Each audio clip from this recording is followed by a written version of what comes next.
But I'm done now. All right. Okay. How the heck you got there is beyond me. It was an easy bridge for me. Yeah, of course it was. Yeah. His bridge no bridge too far. No bridge too His far. bridge is 8 lanes I wide. know it. It's just It's almost my trademark. I've been doing it all the time. I'll be on the air. And he switches lanes constantly.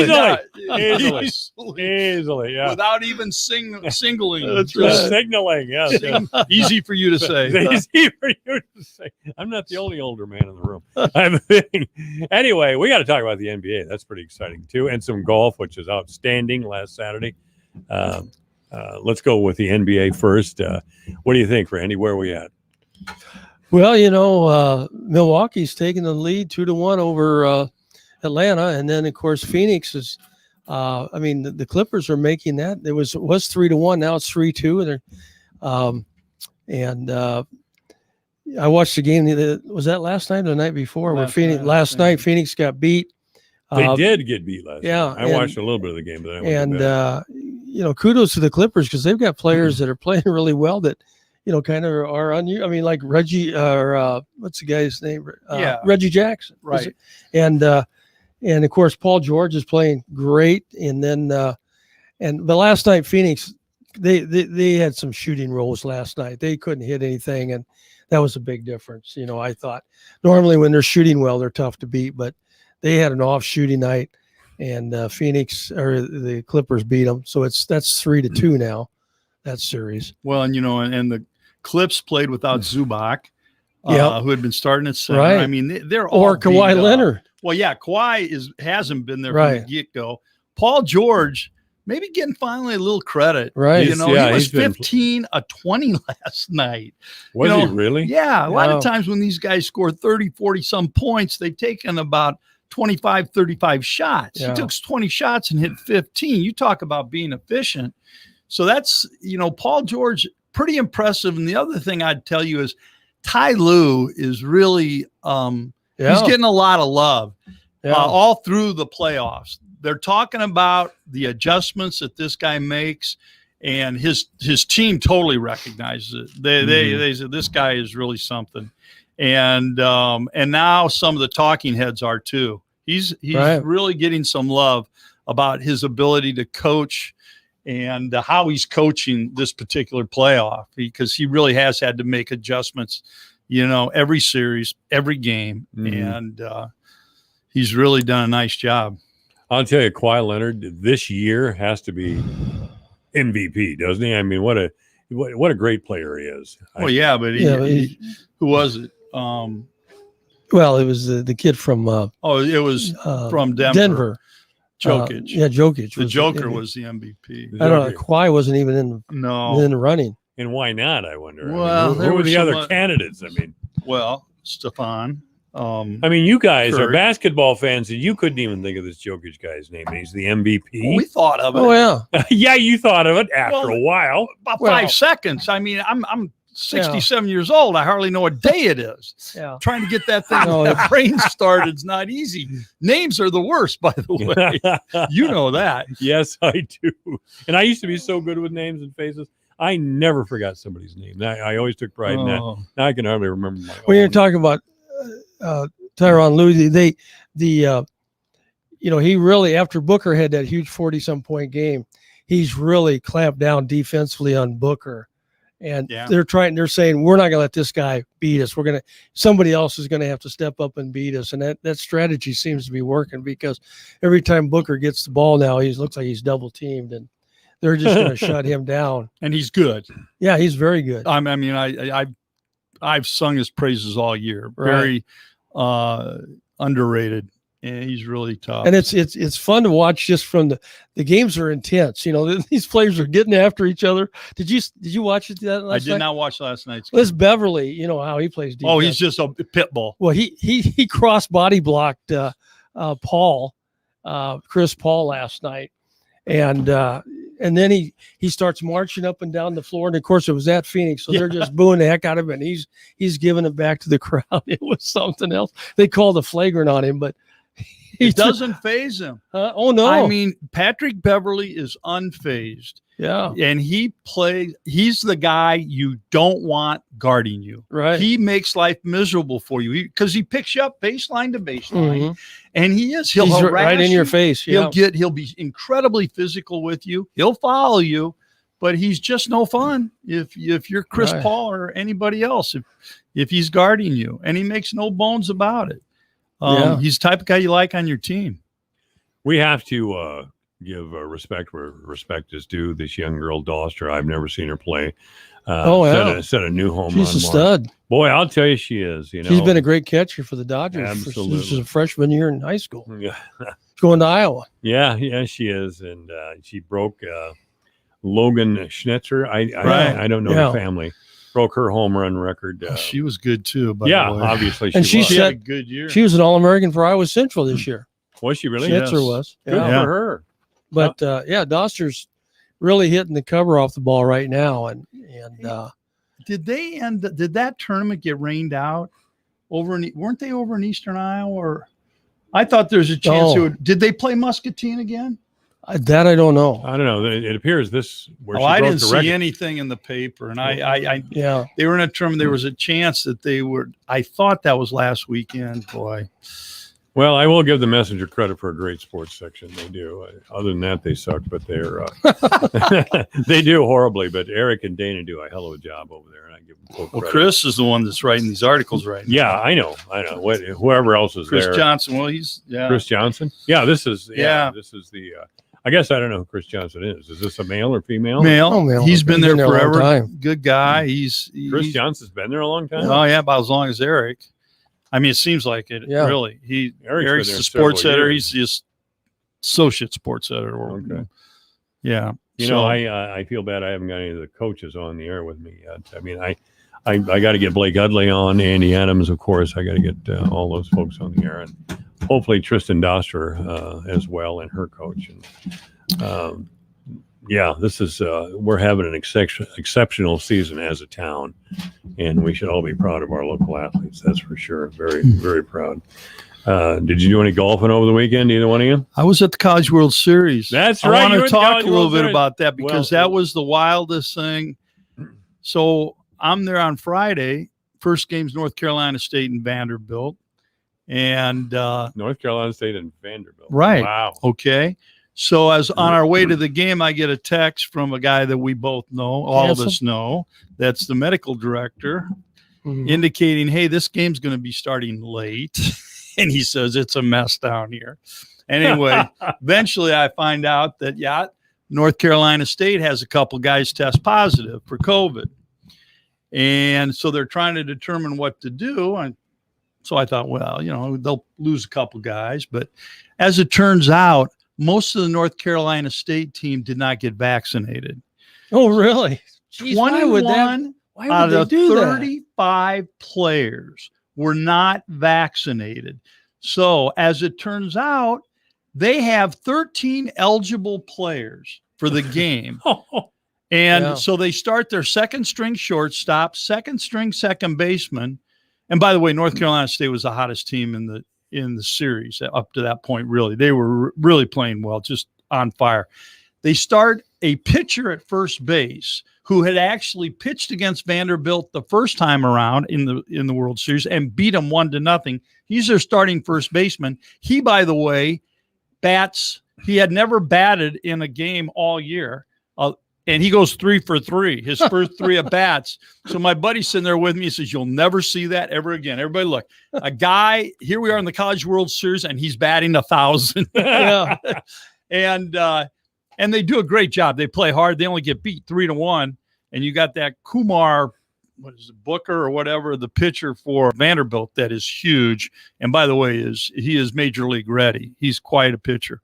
But I asked my friend, I said, is this true of all these teams? And I got to be careful. He says, no. He says, especially the teams in the West Coast, they were all fully vaccinated. Texas was fully vaccinated. SEC teams, not so much. And most of them were, you've got 3 or 4 SEC SEC teams in the tournament down there. Come on, that's a coaching thing. I mean, what's wrong? Well, they asked the coach about that, and he was very defensive. He says, "No, I don't. I bet he was. That's not my place. I don't. These are good boys, and they can make They're their kids. decisions. They're still kids. Well, I'm in telling you college. what. If I'm coaching that team, we're all vaccinated. Absolutely. I mean, we go. You don't we're want to going be to vaccinated. Stay off the team. well regionals, super regionals, and then you're in You're- Omaha for 2 weeks. You're risking exactly Yeah, what happened. Exactly, and so your failure to get vaccinated puts everybody else at risk. Of course, North Carolina State is in the ACC, but Well, okay, but yeah. let's just say the South. Yeah. Well, I was going You're to right. say that. You're right. Though. I was going to. Okay. There are 2 SEC teams Hey, playing okay, for the, so in what the finals. next? They're going to secede from the union, or what are they going to do? Get vaccinated if you're going to play in that environment with all those fans, all those people. Get vaccinated or go home. What a disappointment, Yeah, though. really. It's Well, just, that's too bad for them. I know. Huge. I don't feel sorry for them at all. I mean, I but their don't either. fans are. If the players are willing to sit there and watch their team fail because they wouldn't get vaccinated, go home and stay home and hang your head and shave. That's No, I'm all pumped up now. Yeah. but it was just otherwise. It was a lot of fun. I mean, if you've never been to the College World Series, you should go. Anybody out there, it's a remarkable venue. It's a lot of fun. It's a big I party. believe you. It is. It's just a huge outdoor party. It's So what? I forget who's in the finals now. It's Vanderbilt is playing Mississippi State, Mississippi State. Okay. Vandy's playing Mississippi State. and Vandy won last night, so they have a 1-0 lead. Well, this really worked well for Vandy, and through it wasn't their fault. But so then the next game, they were supposed to play North Carolina State on Saturday.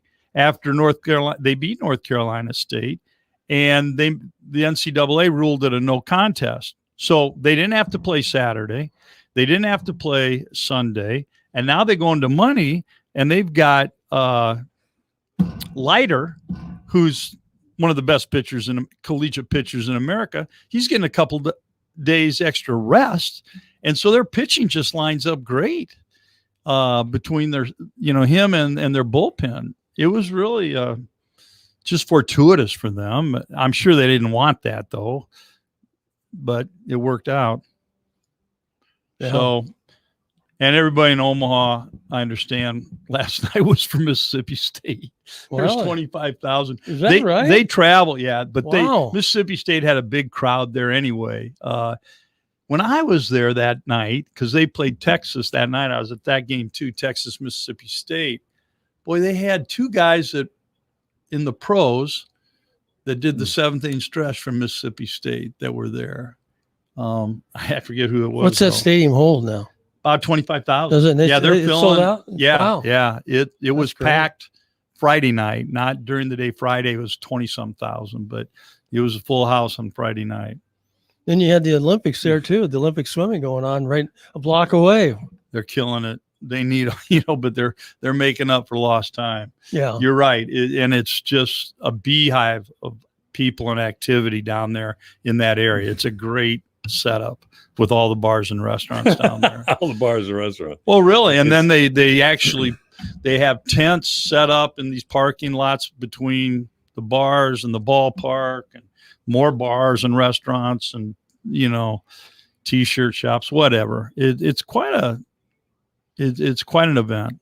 It's going to be interesting in about less than a month, I think, isn't it, when the Olympics start? Mhm. And that's going to be interesting because there's just so much going on with track and field, but you got swimming, you got gymnastics that people like, but you got wrestling and basketball, and my gosh, it's going to be a lot of stuff going on in the month of August. Yeah, And, which will be fun.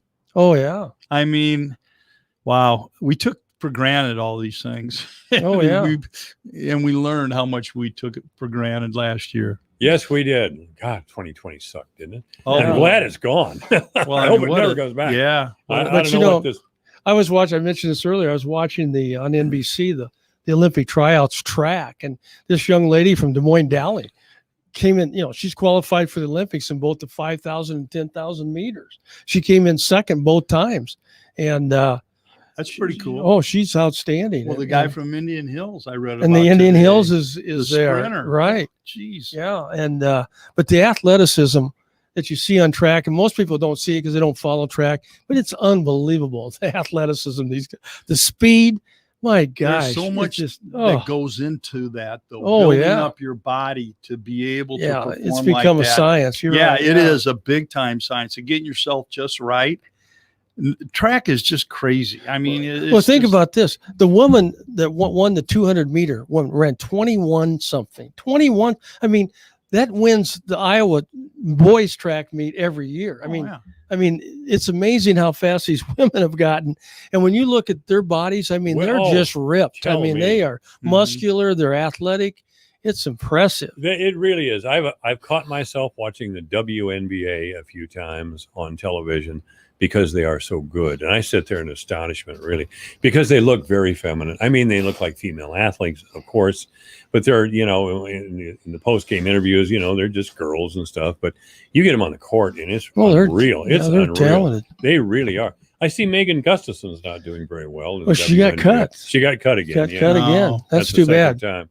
Yeah. But evidently her game, which was phenomenal for Iowa in the college level, it doesn't translate very well to the NBA. She might be, she as I said this a few weeks ago, she's kind of like Luka Garza. I mean, she's a big athletic girl inside, but not athletic enough and doesn't have a perimeter game really. And even though Garza can hit threes, by the way, have you seen Garza lately? He's lost 30 pounds. Really? Yeah. In 2 months, he lost 30 pounds. They told him to lose weight to get quicker, and he did it. And good for him. He feels very good about I it. tell you, if there's ever a flyer I'd take, it'd be on Luka Garza.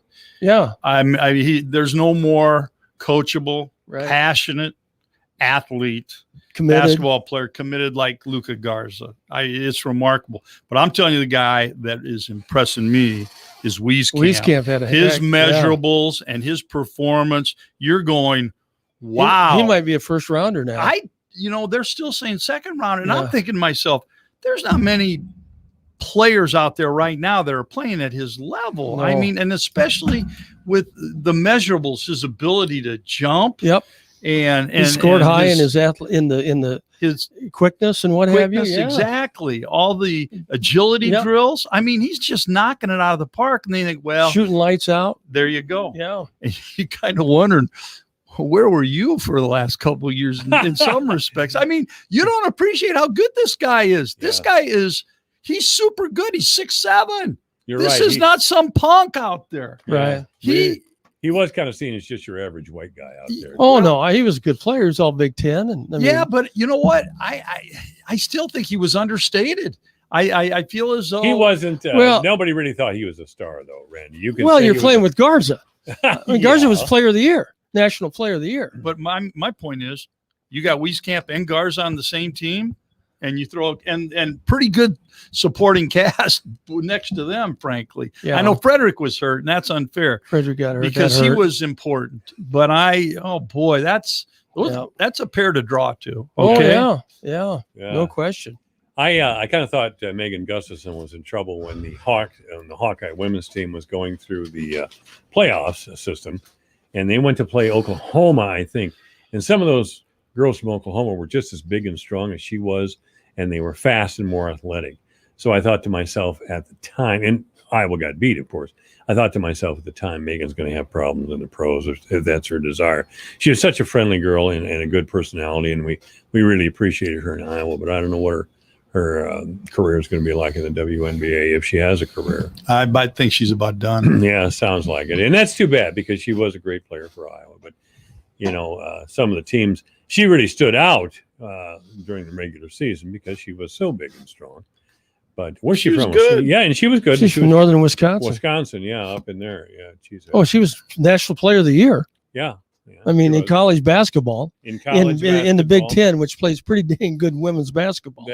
I'm not arguing that point with you, Randy. I'm saying what's she going to do in the WNBA, and I don't think. And you know what, and this is you. I'm not criticizing you, Mike, but I get tired of people evaluating players based on what they're going to do in the NBA when they're playing college basketball and winning games for you and having a great year. And it's like, yeah, but he's not going to be in the NBA that much. Who cares? He's a fantastic college basketball player, or she is, But yet it seems like everything we do, we're comparing it to, well, what are they going to do in the NBA? And to me, it's like, I don't care what they do in the NBA. I care what they're doing now to help us win basketball and football games at Iowa State or whatever, you know. I know what you're saying, but when I watched Megan during the regular season, and I did several times, she looked to me at the time like she had a future in the NBA, and now it looks like she doesn't. I mean, she was, you know, I'm not trying to be mean to her or any of those things. I'm just I'm disappointed for her that she's had this sort of performance at the. I'm sure she's given it her all, but yeah, I wanted to see her in the pros. And when I watched her in college, I wanted to see her in the pros. She could get picked up by somebody else. You never know, but that's right. But she's been cut 2 or 3 times by other teams. This is the second time she's been cut in a short period. Maybe third, yeah. Maybe third. I don't know. Anyway, our Cubs, Neven, are struggling again. They're being exposed for who they really are, I guess. Oh, now come on. Well, it goes. I've told you we don't hit very well, and we're not. That's our been. Though the last 2 days, our bullpens got lit up. I was going to say, which is really up to that point. They've been phenomenal. My favorite one was the no hitter against the Dodgers, though. Yeah, the four pitcher no hitter. Yeah. And 3 of the pitchers had no idea they were throwing a no hitter. Yeah. Seriously, probably a good thing. Yeah.